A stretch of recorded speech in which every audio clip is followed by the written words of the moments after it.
ఎలా ఉండాలి, షార్ట్లో ఎలా ఉండాలి, సెట్లో ఎలా ఉండాలి. బోత్ టైప్స్ ఉన్నారు. మంచి బ్యాక్గ్రౌండ్ నుంచి వచ్చి వాళ్ళు స్వతహాగా కష్టపడుతూ ముద్ర వేసుకుంటున్న వాళ్ళు ఉన్నారు.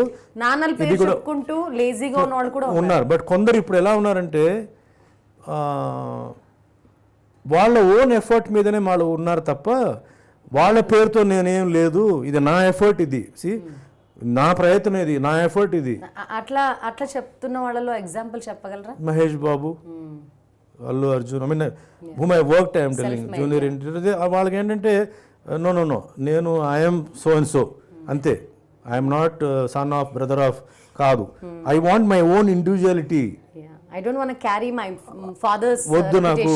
Okay, yes I'm from the family, but దానివల్ల కాదండి, ఇది నా సొంత, నేను కష్టపడి నేను డాన్స్ కానీ, ఫైట్ కానీ, పర్ఫార్మెన్స్ కానీ కనపడుతుంది వాళ్ళు తీసుకుంటున్న స్ట్రెయిన్ కానీ.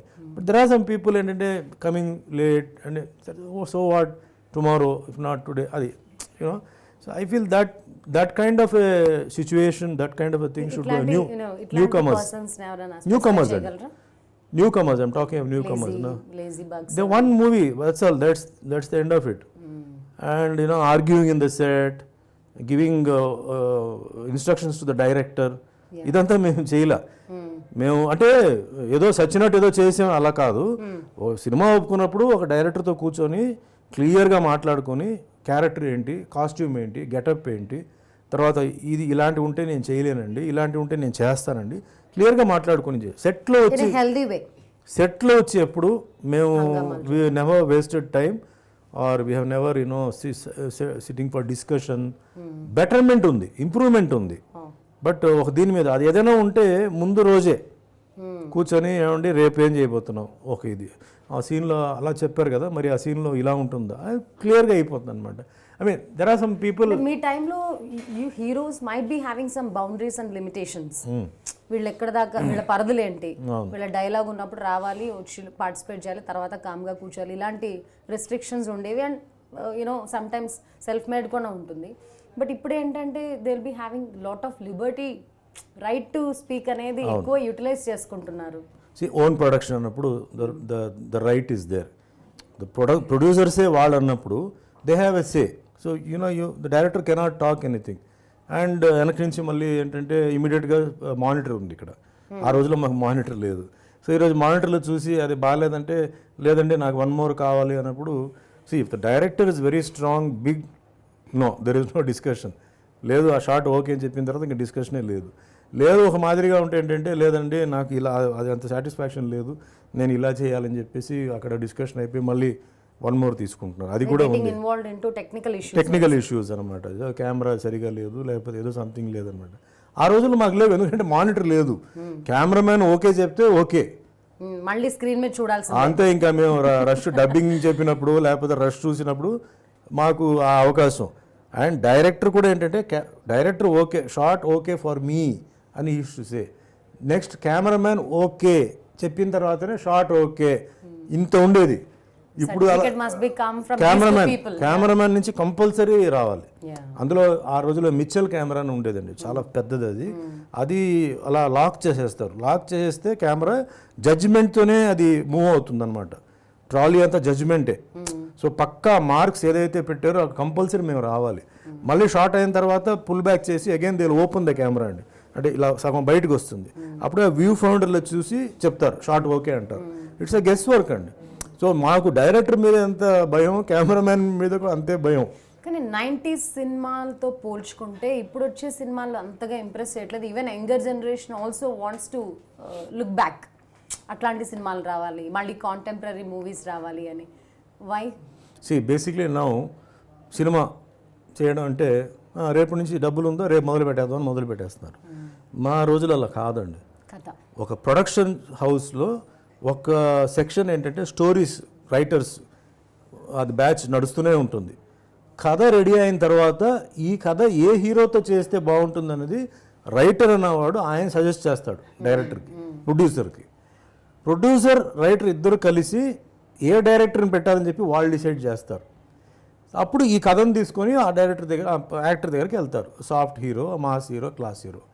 ఆయన ఎప్పుడు డేట్ ఇస్తాడో అప్పుడు ఆ డేట్కి ఈ సినిమాని బ్లాక్ చేసి ఇంకా ఇక్కడి నుంచి ఏంటంటే సాంగ్ సెట్టింగ్స్, లిరిక్స్, డైలాగులు అన్నీ మొదలుపెట్టి అంటే మేబీ 3 months 5 months తర్వాత ఆయన ఇస్తాడు. ఆర్టిస్ట్ ఏ సీన్కి ఎలాంటి ఆర్టిస్టులు కావాలి, ఏరు పెడితే బాగుంటుంది అని ఇవన్నీ ఉండేది.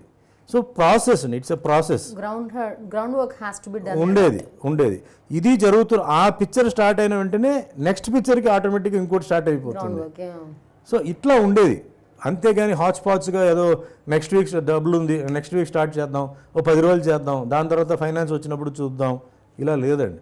సో బేసిక్గా ఏంటంటే మెయిన్ ప్రిపరేషనే సరిగా లేదు. సమ్ న్యూ కమర్స్కి ఏంటంటే ఏముంది, మన అప్పుడు మిస్గైడ్ చేసేవాళ్ళు ఉన్నారు, ఎలా కావాలంటే మనం చేసుకోవచ్చు, ముందు 10 రోజులు 2 పాటలు తీద్దామండి, దాని తర్వాత మన సీన్కి వెళ్దామని, ఇలా రకరకంగా ఉందండి. అట్లా కాదండి, ఆ రోజుల్లో ఏ సీక్వెన్స్లో ఎలాంటి పాట పెట్టాలి, ఎలాంటి లిరిక్స్ వస్తే బాగుంటుందని రైటర్స్తో లిరిక్స్తో కూడా మాట్లాడి ప్రాసెస్ ఉండేది. ఇప్పుడు process is become very diluted. So that is మీరు తెలుగు లాంగ్వేజ్ గురించి భయపడ్డారు కదా, now you have done with Tamil and also Odia, Kannada చేశారు. అప్పటికే మీకు ఒడియా మీద గ్రిప్ ఉన్నిందా? లేదు. ఇప్పుడు ఏమైందంటే any language is not a barrier for me అండి. బేసిక్గా ఇప్పుడు ఏంటంటే we have become matured. So ఇక్కడ ఏంటంటే డైలాగ్ని మేము ఏ భాషలో కావాలో ఆ భాష రాసుకుంటాం. దెన్ ఏ సెంటెన్స్కి ఏ ఎక్స్ప్రెషన్ ఇవ్వాలి, మీనింగ్ తెలుసుకుంటాం, అండ్ మేము చెప్పేస్తాం. అవసరం అయితే ప్రాంప్టింగ్ చేస్తే we can deliver the goods. It's become easier now. జర్నీలో మెచ్యూరిటీ వచ్చిన తర్వాత it's become journey. But beginning days very tough, very difficult. Makeup plays a vital role. And makeup చేసుకొని అదే మొహాన్ని అద్దంలో చూసుకుని films, it's been a long journey and you been associated with movies for the past many years కదా. 40 years. 40 years. అరే ఏంట్రా బాబు జీవితం ఎప్పుడు ఈ మేకప్ ఏనా అని ఎప్పుడు అనిపించలేదా? లేదండి, నాకు ఐఎమ్ అన్ యాక్సిడెంట్ యాక్టర్ అండి. సో నాకేంటంటే ఎవ్రీథింగ్ ఇన్ యాక్టింగ్ ద ప్రొఫెషన్లో ఇస్ ఎవ్రీథింగ్ ఈజ్ న్యూ. ప్రతిరోజు is new. Today I met you new. Okay, నేను ఈ ప్రొఫెషన్లో ఉన్నాను కాబట్టి నేను మిమ్మల్ని కలిసాను. సో మిమ్మల్ని కలిసిన తర్వాత we had a conversation. So I heard something about you. So ఈ something new, I have listen to something new. So ఇక్కడ ఏంటంటే ఈ ప్రొఫెషన్లో we meet many people, we come to know many things and you learn many things in life అండి. That's why I like this profession. ఇది పక్కన పెడితే cinema ఇండస్ట్రీలో ఇంకా కంటిన్యూ లైక్ శోభన్ బాబు గారు ఒక లిమిటేషన్ పెట్టుకున్నారు. ఒక ఏజ్, నేను ఎంత అందంగా ఉన్నానో అంతే అందంగా స్టాప్ అయిపోవాలి, ఏనో నేను ఓల్డ్ గా కనిపించడం ఇష్టం లేదు, ఆ స్టాంప్ నేను క్రియేట్ చేయలేనని చెప్పి. బట్ ఇప్పుడు మీరు ఇంకా స్టిల్ కంటిన్యూ అవడానికి మీరు పీపుల్తో అసోసియేట్ అవ్వచ్చు అన్న? లేదు, నాకు అది ఒకటే కాదండి. నేను my way of thinking is different. హీరోగా okay, I rode a very good journey. So next నాకేంటంటే I came in to character artist because I'm passionate for acting. So character ఆర్టిస్ట్లో శివాజీ ద బాస్ సినిమాలో I got a very good name, I got an award for that movie. Annamayya సినిమాలో దేవుడు character I proved. రామదాస్లో I proved. Sri Satyanarayana Swamy సినిమాలో 5 గెటప్లు దేవుడు గెటప్లు వేసి I proved. This is all really shocking and I not able to believe it. మీరు అన్నమయ్య చేసేంత వరకు డివోషనల్ క్యారెక్టర్స్ కి కూడా సుమన్ సూట్ అవుతారని ఎవరు ఎక్స్పెక్ట్ చేయలా. So there was something inside which somebody spotted and they brought it out. So ఇంకా నాకేంటంటే కొన్ని క్యారెక్టర్స్ ఉన్నాయి, నేను ఇంకా చేయలేదు కొన్ని characters. So I want to do some characters, different languages, meeting different people. Now 8-9 languages I have done. Tamil, Telugu, Kannada, Malayalam, Hindi, Oriya, Marathi, Bhojpuri. 1 English movie and 9 languages I have done. So I am still seeing ఇంకా వేరే ఏదైనా languages వస్తుందా, not that ఈ చిన్న territory చిన్న ఊరు అలా కాదండి. సో మనకు మామూలుగా మన మదర్ టంగ్తో పాటు English and Hindi are national and international languages, but beyond the boundaries ఇవి నేర్చుకోవడానికి కొంచెం టఫ్ అనిపిస్తూ ఉంటుంది. మన లాంగ్వేజ్లో కూడా ఇంకా మనకు పట్టు రాలేదు అనిపిస్తూ ఉంటుంది. అలాంటిది 9 languages నేర్చుకున్న తర్వాత definitely you would be matured. ఎట్లా ఉంది while you are learning all this different languages? What kind of experience you been through? Definitely కొత్త లాంగ్వేజ్ అన్నప్పుడు ఇట్స్ అ డిఫికల్ట్ ప్రాసెస్. ఎందుకంటే వాళ్ళందరూ మాట్లాడుతున్నప్పుడు ఏం మాట్లాడుతున్నారు, తిడుతున్నారా పొగుడుతున్నారా అనేది తెలియదు. Another thing is when you are learning that language, మన చుట్టూ ఎవరేం పని చేసుకుంటున్నా మాట్లాడుతున్నా you keep on concentrating on the same point like searching for the meaning in the Google and all. అవును. సో లైక్ నాకు I mean this also needs interest అండి. So you need focus, interest. So if you are interested and you put your focus, any language is not a problem. అంటే it will take time, ఒక 1 month 2 months పడుతుంది. That's what I feel. If you are not interested in the language, you cannot learn it. You should be interested. Not only in language, whatever it may be, if you are not interested to do that, you cannot. So interest రావాలి. ఆ interest వస్తే I think 2-3 monthsలో you can learn, I mean speak the language easily. It's not a big once again martial arts might have been helped a lot to focus on things whatever you want to achieve. I think మీరు language విషయంలో కూడా martial arts మీకు ఇండైరెక్ట్గా help చేసి ఉండొచ్చు. It is the endurance which I learned, the patience which I learned, and that defeat అనేది లేదండి. You keep trying. So మార్షల్ ఆర్ట్స్లో there is a saying that defeat is not when you fall down, it is when you refuse to get up. So you keep trying, you will achieve అండి. That is our way of what you think you become. Yeah. So మాకేంటంటే martial art ట్రైనింగ్లో our master, it was very tough during those days. We had to fight with seniors అండి, not with మా బ్యాచ్తో కాదండి. మా బ్యాచ్తో they use to sparring అంటారు, 2-3 minutes sparring ఉంటుంది. So they will be a referee and they will fight.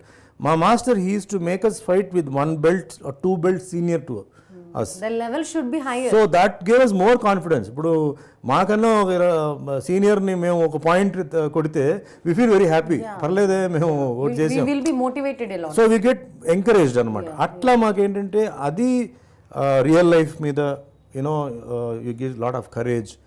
So don't worry, don't panic, don't go in depression, keep trying. But it's, నేను చెప్పడం చాలా easy, but practice very difficult. Through that and martial arts అనేది మీకు not only it has helped a lot to learn the different languages, but the most sensitive issue like ఆ blue films issue అప్పుడు మీరు జైల్లో ఉన్నప్పుడు కూడా that has played a vital role. Gave me lot of control, patience. I never reacted. I was very subtle. I said, okay, let time take its own decision. I'll wait. So lot of people commenting, ఏంటి ఇలా అంటే కొందరు కావాలని కూడా ఏంటంటే ఇలా జరిగిందంట కదా, లేనిది కూడా ఇలా జరిగిందంట కదా, trying to twist and all that. But I never reacted. ఎక్కడ నేను రియాక్ట్ అయినట్టు, అవుట్ ఆఫ్ బ్యాలెన్స్ పోయి ఎవరినో కొట్టినట్టు లేకపోతే చేసినట్టు ఎక్కడ లేదు. Out of interest and out of curiosity. మనకు ఫేమ్ వచ్చినప్పుడు కన్నా డీఫేమ్ అయినప్పుడు ఇంకా people are more interested and pin you. They want throw more stones on you.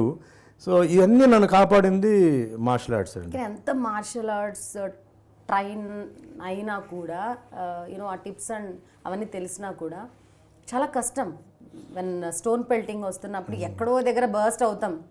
First, second, third, fourth, fifth అన్న 10th కామెంట్ కైనా మనం బర్స్ట్ అవుతాం. I think martial art నేర్చుకున్న వాళ్ళు లాస్ట్ రియాక్ట్ అవుతారండి, మిగిలిన వాళ్ళు ముందే రియాక్ట్ అవుతారు.